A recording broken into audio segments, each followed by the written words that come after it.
Hello students, आप सभी लोगों के एबीएस ऑनलाइन स्टडी में एक बार फिर से स्वागत है। चलिए देखिए, हम लोग स्टेट्स ऑफ मैटर में कुछ गैसियस लॉ हैं जैसे Boyle's law, Charles law, Avogadro law, तो इस तरह के लॉ हैं। तो इसके बारे में जो है हम लोग वन बाय वन पढ़ेंगे। इसमें पहला लॉ है बायल्स लॉ। यदि हम लोग एक जो है यहाँ पर गैस सिलेंडर ले लें और इसमें ऊपर पिस्टन लगा हुआ है, ऐसे ध्यान से देखें, ये गैस सिलेंडर है घिसा पिटा, और इसमें ऊपर से जो है एक पिस्टन लगा हुआ है। यदि इसमें गैस भरी हो, यदि इस पिस्टन को नीचे ले आए, एक बात और ध्यान देना है, टेम्परेचर को कांस्टेंट रख करके यदि इस पिस्टन को धीरे धीरे धीरे धीरे नीचे ले आए, सपोज दैट इस पिस्टन को यहां कर दें, तो अब गैस इतने दूर में कबड्डी खेलना चालू कर देगी। भाई गैस तो अब इतने में होगी, तो जब गैस इतने में होगी तो गैस का जो वॉल्यूम होगा वो हमारा कम हो जाएगा और प्रेशर जो है बढ़ गया, माने प्रेशर बढ़ा तो वॉल्यूम घटा। इसको उठा करके यहां कर दें तो गैस यहां से लेकर के यहां तक जो है रन करना चालू कर देगी। ठीक है, तो प्रेशर कम हुआ तो वॉल्यूम बढ़ा। तो प्रेशर कम हो रहा है तो वॉल्यूम जो है बढ़ रहा है, और प्रेशर ज्यादा हो रहा है तो वॉल्यूम कम हो जा रहा है। कब? जब टेम्परेचर कांस्टेंट था तब। तो at constant temperature the pressure of certain mass of the gas is inversely proportional to its volume.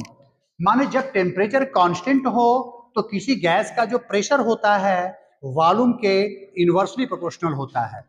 ये हटाएंगे तो हमेशा कांस्टेंट लगाते हैं, कांस्टेंट लगा दीजिए। P V is equal to K, this means P1 V1 is equal to P2 V2। यह है बेल्स लॉ का फार्मूला, मतलब स्थिर ताप पर किसी गैस के निश्चित द्रव्यमान का जो दाब होता है आयतन के व्युत्क्रमानुपाती होता है। At constant temperature the pressure of certain mass of the gas is inversely proportional to its volume. यदि हम इसको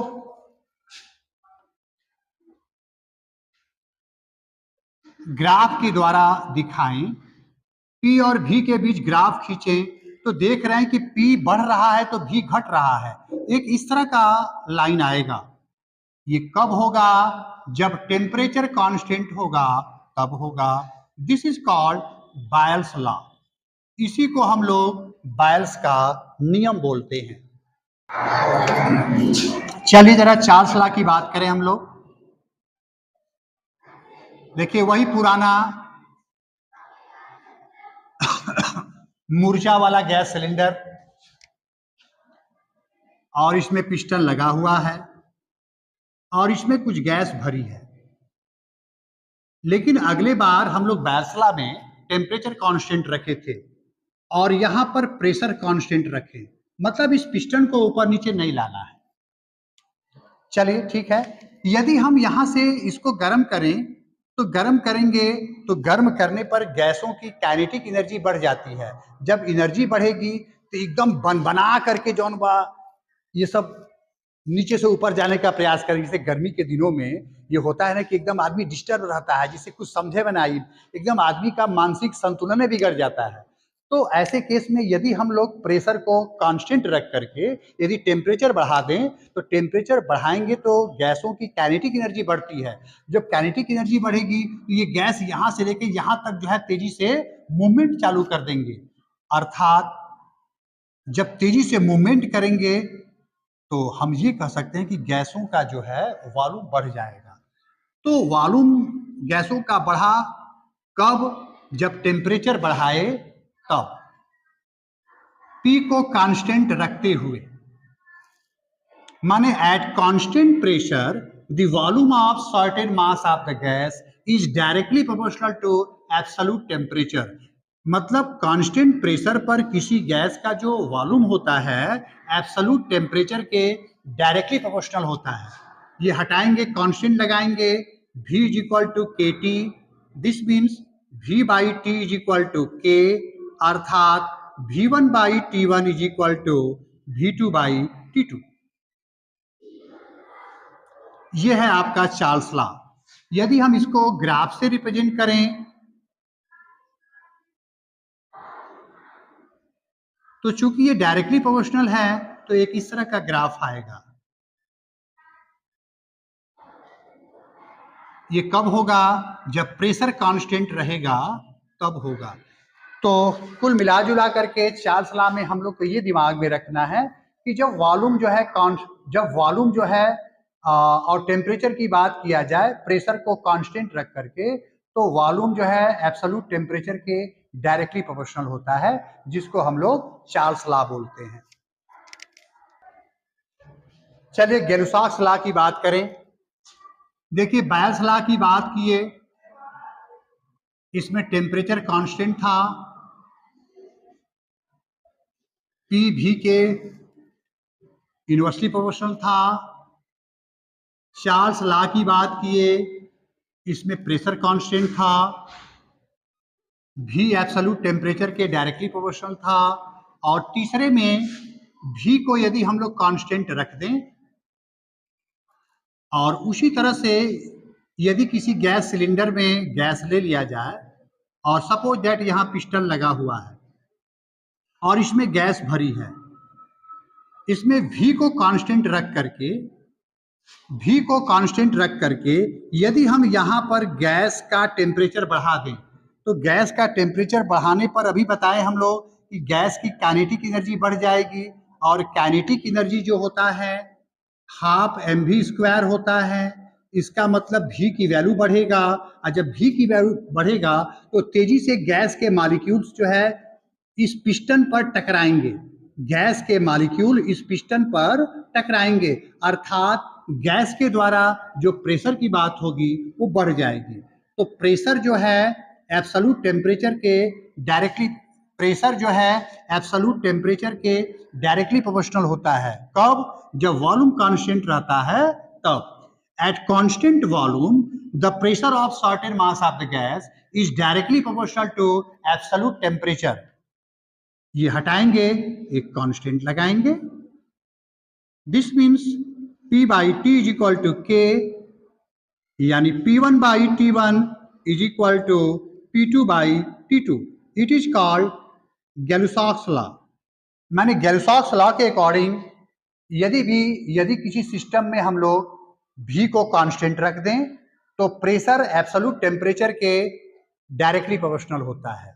एक चीज इसमें यह ध्यान रहे कि यदि हम लोग टेम्परेचर को कांस्टेंट रखते हैं तो ऐसे प्रोसेस को हम लोग आइसोथर्मल प्रोसेस बोलते हैं।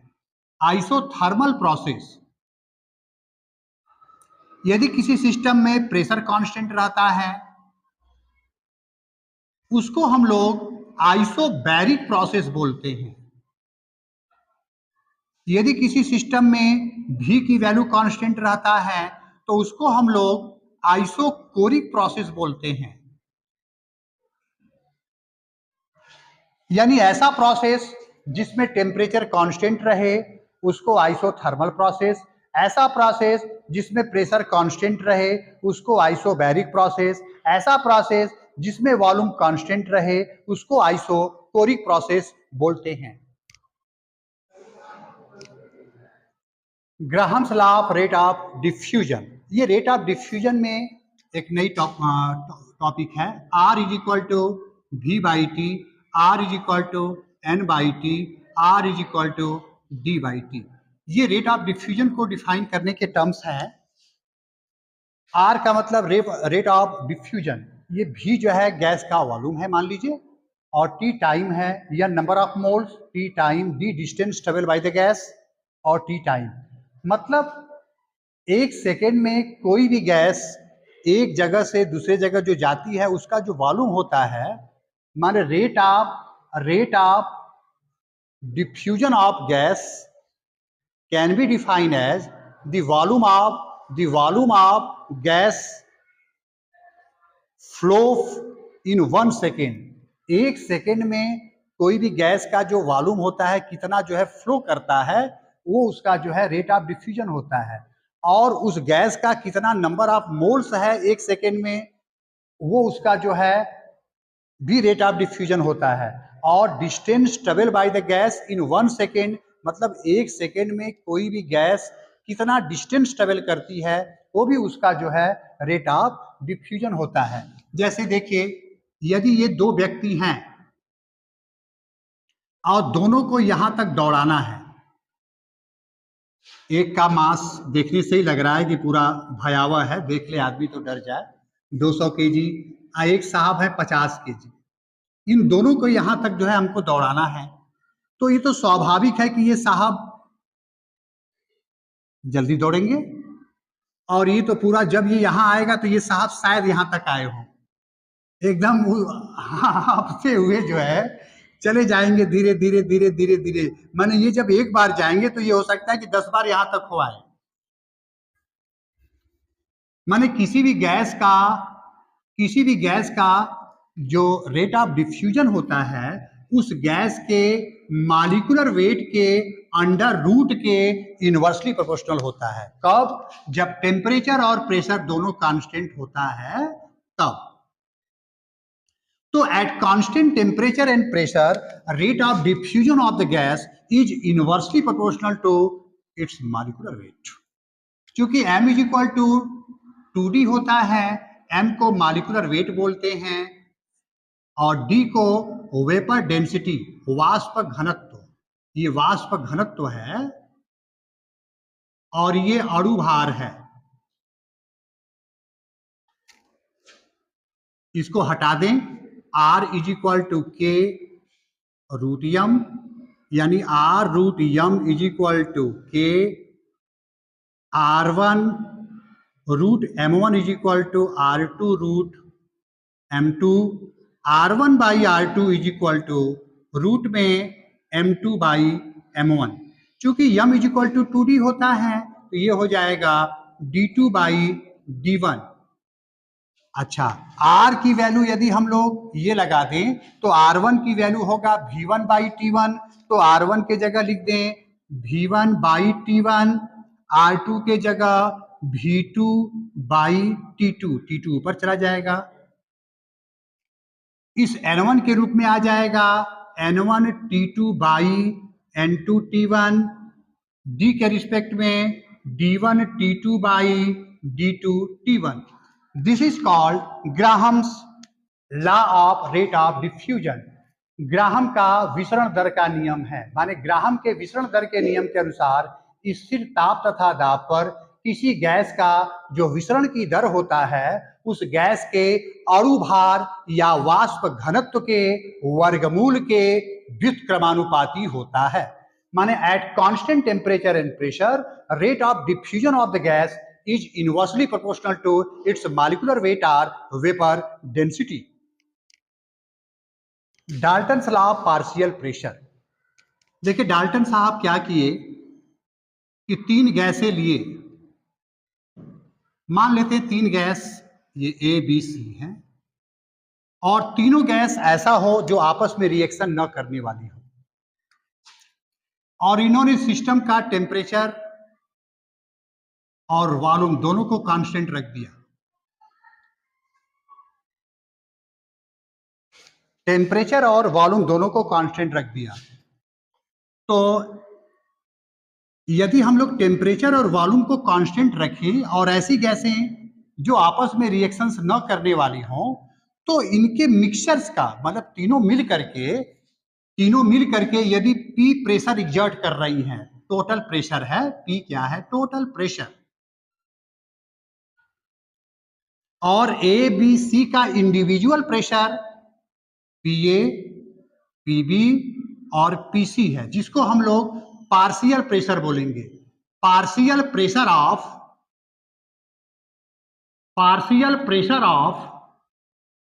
A, B and C। तो इन्होंने एक रूल बनाया, इन्होंने ये बताया कि P की value PA plus PB plus PC के बराबर होगा। स्थिर ताप तथा आयतन पर ऐसी गैसें जो परस्पर केमिकल रिएक्शंस न करने वाली हों के मिक्सचर्स का टोटल प्रेशर उनके पार्शियल प्रेशर के अलजेब्राइक सम के बराबर होता है। P is equal to P A plus P B plus P C. यदि हम लोग आइडियल गैस इक्वेशंस की बात करें तो P B is equal to N R T होता है, तो गैस ए का पार्शियल प्रेशर हो जाएगा P A is equal to N by V R T. N by V को हम लोग सी कहते हैं, माने कॉन्सेंट्रेशन, तो ये आ जाएगा सी आर टी और सी किसका, ए का, तो P A is equal to C R T, या इसको एन बाई वी ही रहने दें, कोई दिक्कत नहीं है, N by V R T. और P B is equal to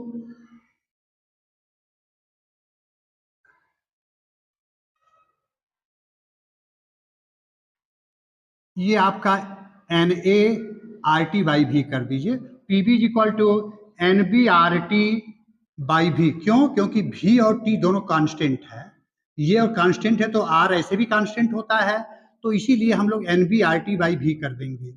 P C is equal to N C R T by V. यदि इनको हम लोग सम्मान के साथ इक्वेशन फर्स्ट में रख दें तो P इज इक्वल टू आ जाएगा P A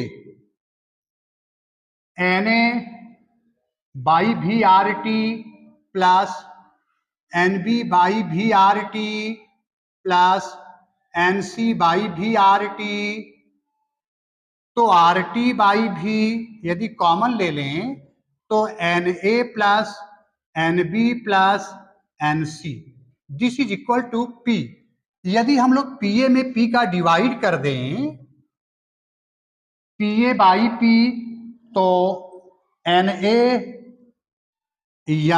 by V R T है और ये नीचे आ जाएगा V by R T N A plus N B plus N C, तो भी से भी गया, आर टी से आर टी कटा, तो N A by N A plus N B plus N C, this is equal to mole fraction of A, तो P A is equal to x A into P, ये formula आया। इसी तरह से यदि हम मेहनत करें तो P B is equal to आ जाएगा एक्स बी इंटू पी और P C is equal to आ जाएगा X C into P. It is called Dalton's law of partial pressure. चलिए आइडियल गैस इक्वेशंस की तरफ। जो भी गैसें बैल्स और चार्ल्स रूल को मानती हैं, मतलब उनको उनके नियम का उल्लंघन न करें, तो ऐसी गैसें को हम लोग केमिस्ट्री में आइडियल गैस बोलते हैं। नेचर में जो भी गैसें पाई जाती हैं वो आइडियल नहीं है, ये केवल हम लोग एक कल्पना की दुनिया में जो है हम लोग खोए रहेंगे, यानी आइडियल गैस नेचर में कोई गैस ऐसी है नहीं। हाइड्रोजन और ऑक्सीजन को हम लोग आइडियल गैस मानते हैं। तो चलते हैं हम लोग आइडियल गैस इक्वेशंस की तरफ। हम लोग बैल्स लॉ की बात किए। बैल्स लॉ में टेम्परेचर कांस्टेंट था भी पी के इनवर्सली प्रोपोर्शनल था। फिर चार्ल्स लॉ की भी बात किए। चार्ल्स लॉ में प्रेशर कांस्टेंट था, इसमें भी एब्सोल्यूट टेम्परेचर के डायरेक्टली प्रोपोर्शनल था। यदि दोनों को कंबाइंड कर दें तो भी टी बाई पी के डायरेक्टली प्रोपोर्शनल होगा। कब? जब टेम्परेचर और प्रेशर कांस्टेंट रहेगा तब। यदि ये हटा दें तो एक टी ऐसे करके रहेगा। एक्चुअली यहां पर हम लोग आर यूज करते हैं, आर को गैस कांस्टेंट बोला जाता है। तो P V by T is equal to R, this means P1 V1 by T1 is equal to P2 V2 by T2। ये मैथमेटिकल फार्मूला है आइडियल गैस इक्वेशंस के लिए।